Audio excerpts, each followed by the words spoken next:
Welcome to Food Shrinks. Hey gang, Molly C here. Welcome to Food Shrinks. We're so happy you're here. And if you're happy you're here, can you do us just a little teeny favor? It will take you 20 seconds. Can you just press the subscribe button wherever you're listening? And if you're watching on YouTube, even better. And listen, if you want to give back to us, we are here for it. This one takes maybe 3 minutes, maybe 5 minutes max. Can you rate and can you comment on what we are doing? And if you're feeling super generous, we love you. Can you share this with other people? Because the more people know about food shrinks, the merrier we all are. And now let's get to our topic today. All right. So I think we talked about that we wanted to discuss GLP-1s and like where do they fit in food addiction recovery? Because I think it's still a hot topic. And It's I a think burning hot topic, Clarissa. Let's yeah, be I mean, honest. we We can were also talking let the about it. world Yeah. We were in. talking about it because a lot of people in our industry are talking. Like, let's spill the tea. Yeah. Yeah, let's do it. Like, You just go. in a general way. Yeah. We were talking about it last week behind the scenes because people in our industry are getting hot and bothered over GLPs. And then the three of us were getting hot and bothered over people getting hot and bothered over GLPs. And then we're like, and then anytime, just listener, anytime we get hot and bothered, we're like, okay, we got to do one on this. So just for you to know, we were talking a little smack, and we thought we would talk to you guys about it. So can we just say first, there are a lot of people in the eating disorder, food addiction, they like are so anti-GLPs, like so Mhm. anti-GLPs. What do you guys think of this?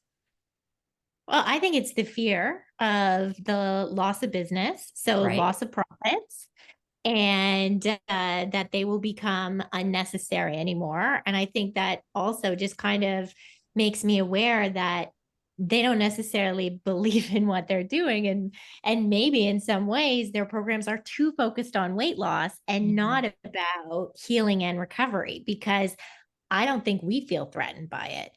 Yeah, I don't feel threatened by it. No, not at all. Yeah, I think you're nailing it, Clarissa, because, one of my kind of like arguments about GLP-1s is that, I find it hard to believe that, and I don't know, maybe this did happen. I didn't exist then as a therapist, but when antidepressants became, were a thing, that were a tool to help people, or anti-anxiety medications, I don't know that therapists got together in a room and they're like, I don't know, guys, like, this is really going to drive us out of business. This is really problematic. Let's go ahead and try to talk people out of it, and all of that.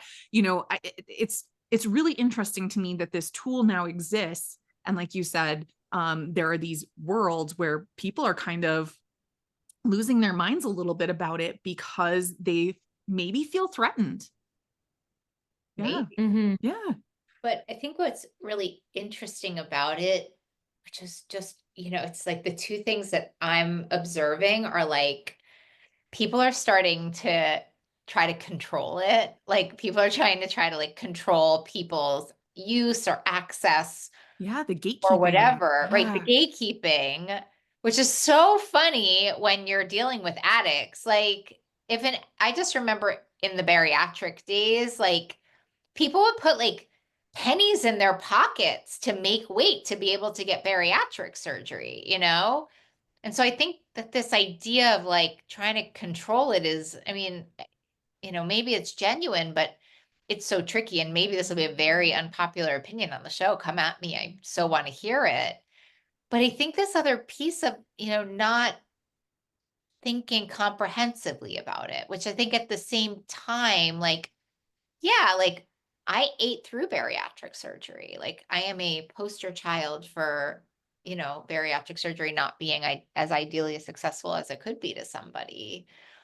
But this idea that like, oh, well, people are just going to do this and they just need a better food plan. It's just, to me, it is really wreaked. If we can see it that way, it's wreaked in fear. But the problem is that when we're invested with somebody who's helping us heal allegedly, who's saying all of these things, it's really hard to see the motive there. Yeah. Right. And that's what I think really terrifies me. Actually, like, I really think GLPs can mess you up if you don't use them right. Like, Sure. straight. I think you can get osteoporosis. I think you can be malnutrition. I think the whole thing. Yeah, But for sure. I guess I'm just worried about that piece a little bit. But I would also want to say that I love GLPs. I think they are changing people's lives. I'm so excited about them for so many. Yeah, Right. absolutely. Go ahead, And Clarissa. I think with the right precautions taken, it can be something like I've worked with clients who have really struggled. They're in recovery, they're solid in recovery, but the weight that they're carrying is keeping them from the quality of life that they desire. And this can be an amazing tool for this. And why would they not want to try it? In fact, when they talk about it, they feel shame, like they're not Yeah. they're cheating or something. And I'm like, this is a tool. This may be the thing that could potentially give you the life that you desire. And you're the perfect candidate to try it because you've been in solid recovery for 2 years. You're in a group that's going to support you through it. And like, you're not necessarily just focused on the weight loss. You may have been originally when you came in, but now this has helped change your life. And you have a life that is actually going to cater to be a supportive tool in this medication use. I was just Yeah. thinking about this friend of mine who started taking GLPs, and she was such a big part. OA, like the 12-step program, was such a big part of her life. And I don't think OA said anything to her, but she was like, yeah, I can't go anymore because I'm so scared of what they're going to say to me that I'm taking like this drug. Like, it's a really tangled web. Like, it's a really tangled web. But I think if you're listening, I don't know, like, I just want us to be able to be true to our own hearts. Mm. And frankly, our medical doctors in a way, right? Like, if there's a medical doctor saying to you, I think this is a good idea. And then there's like your food people saying this is a bad idea. The only way to do it is this way. Like, I don't know. I find it very disheartening. I find it very disheartening. Yeah, and I guess the thing is, for me is I think about if the professional is showing up and saying, the medical professional is showing up and saying, "Listen, we've been working on this, working on this, working on this, and now there's like this, there's this new tool that we could try out." And you're working with that medical professional to make that happen, and then you have, like you said, the food world, whether it be a 12-step sponsor or a loud voice on a podcast, somewhere saying this is a bad idea and there's only one way. It's really, for me, I think about how those same voices that say this is a bad idea are usually the same voices that are saying it's not healthcare, it's sick care. They're invested in you staying sick, right? But then I'm like, but isn't that what you're kind of doing? If you're poo-pooing this optional tool, are you not then also advocating that that person stay sick or suffer in a way that suffering maybe could be alleviated to get that space to be able to make those changes? Like you were saying, Clarissa, we had somebody write in and this person even was saying like, I'm on them. It's changing my life.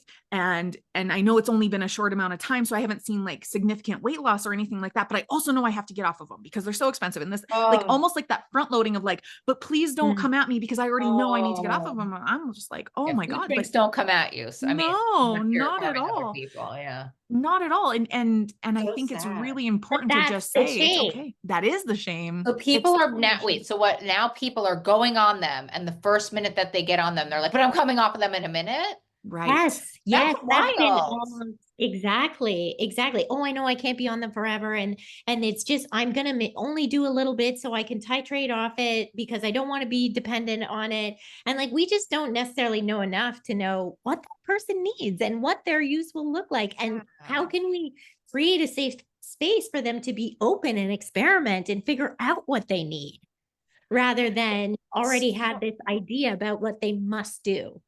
I don't know if you guys know this about me, but I'm like a weird, like, tech business junkie, like finance junkie. And this is like, I'm sharing. Do you know this I, about, well, I had no No. idea are about this. so, I'm because like, all of I'm my like, friends, all of my like, except for my food shrink friends, are all like in those industries. So I always feel like I need to, like, the podcasts I listen to are always going to be that.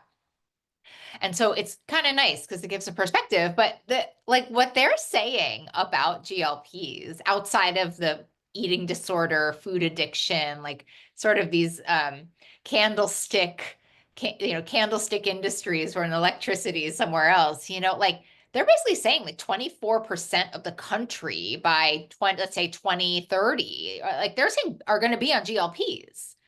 Like, I think there's a piece where like, that just feels so brainwashed to me. Like what's actually happening in the world right now is that there's $3 billion industry trying, and their motives may be what their motives are. I'm not here to talk about Eli Lilly, but I think this idea, like, I think they will be affordable soon. Like, I actually think all of these roadblocks that people, what Clarissa saying, who are potentially losing their jobs or need to shift or need to open their mind or need to do something different, whatever it is. I mean, I think those are going to be solved for in the next 10 years. I think that's the point. And I think what they're seeing in the data with like decrease in alcohol consumption, like they're seeing with menopause and GLP-1. I mean, it's a funny thing, how people approach change, isn't it? It really Well, I is. think Yeah. I just love too that I think everyone wants to understand it completely and none of us do yet. And that's really uncomfortable, I think, for Oh, most people, right? Is the unknown. Like, oh, it must be dangerous if we don't know everything we need to know about it, right? yeah, yeah. Someone when we were on Molly, well, you were there too, but like when we were on this call, actually someone very high up in the industry who I didn't think was going to have this perspective. Actually, those are the two things that she said. She said, we don't really know enough yet. We don't have 5-year, 10-year data yet. But she said, if there's something that really helps you, like have at it. This disease of food addiction, obesity, whatever you want to call it. I mean, I know for me, I lost years of my life to this thing. Mm. You know, I lost And if years of my this, life to yeah, this thing. if this would shut some of that obsession off, that noise, like how amazing could it be that then you can start to actually look at your life and Right. maybe see what's in your life that needs shifting and changing, Right. right? Because when we're so focused on the food, I almost like, how can you recover? This is literally like what I want to talk about all day. I Yeah. can't talk about food anymore because it Mhm. Exactly. becomes so self-centered. It's just this, like, I think this is not on topic, but I think orthorexia is like more prevalent in this world like than ever. Like it's Agreed. orthorexia, by the way, listener, is like a hyperfixation on the quality of the food that you're eating. I just think to sit there and be like, wait, should I have 3 ounces of this? Should I have four? I don't know. But it's like, yes, you do. If Yeah. you've been with any of us for 3 months, I'll give Right. someone 6 months of sitting with one of us. Yeah. Like you definitely do. And then it's about like knowing yourself, finding freedom, and then being useful because the world needs you very, very badly. And if GLPs are going to make people more useful, Yes, exactly. So the way I look at GLP-1s is, we talk often in our community about expanding our windows of tolerance. And if Mhm. our windows of Mhm. tolerance are this big, but the GLP-1 makes it this big, and so now I can deal with life just a little bit better, isn't that something? Right? Like we need people to be having quality of life, Yeah. contributing, And all what of you're the saying, things. Mal, which is that people, I mean, if you went on blood pressure medicine and your blood pressure went down, I don't think you would be like, well, I'm really, really working hard to titrate myself off the blood pressure medicine. And I know in 2 years I'll be off the blood pressure medicine. I think it's this real, like, and if it's a financial thing, it won't be soon, but I don't know. I feel like, aren't you worth like finding that for your healing? Like, Yes. and But I that's the know people. important word right there is the healing, right? Is when we focus on healing, we can actually drop the shame around the tool that is a medication, right? Like who Yeah. cares if it's a GLP-1 or if it's one of those Antidepressant anti or exactly. Who cares what ADHD it stimulant meds to help you, right? Who cares what yes, it is? drop it because this is about healing. This is about a journey of like coming home to you because Yeah. you have overgiven, you have Oh, been overproductive. You have been over all of these things. And of course, you need an external substance, be it alcohol, heroin, food, right? To just fill that hole, to sustain you so that you can live to see another day. You're in survival mode. And if GLP-1s just happens to get added to that, that formulary that says, hey, this helps people broaden or expand that window of tolerance so that they can move into thrive, we need to get out of their way. Like now And just be supportive of it and say, hey, while that window of tolerance is expanding, why don't we talk about distress intolerance skills? Why don't we talk about emotional eating? Why don't we talk about building self-compassion? Yeah. Because you have that space now, you have that capacity. Get into the trauma, start healing the trauma. I mean, there's plenty to do. There is plenty to do. There's always something food to is just a symptom. It's true. Like, it is true. Food is just a symptom. Can I also say one thing? I also think that bariatric surgery is so awesome. I had a patient and I was like, if you asked me if I think you should do GLPs or bariatric, I actually would say, given if there's a weight component, I think in a way, just given that the data isn't so done yet and like that there are sometimes supply chain problems. I mean, bariatric surgery outcomes are like amazing too. Like, and that's just a tool too from someone who ate through it. And so I think that if we need more help, we deserve more help. This thing is nasty. Like nobody comes out of very few people recover from eating disorders and food addictions. Instagram might have you believe otherwise, but this is a prolonged, slow suicide for so many. Like, let's get real for a second. Like, there are any tools that can help anybody listening or someone that you love. Like, let's try it. You deserve that. Yeah.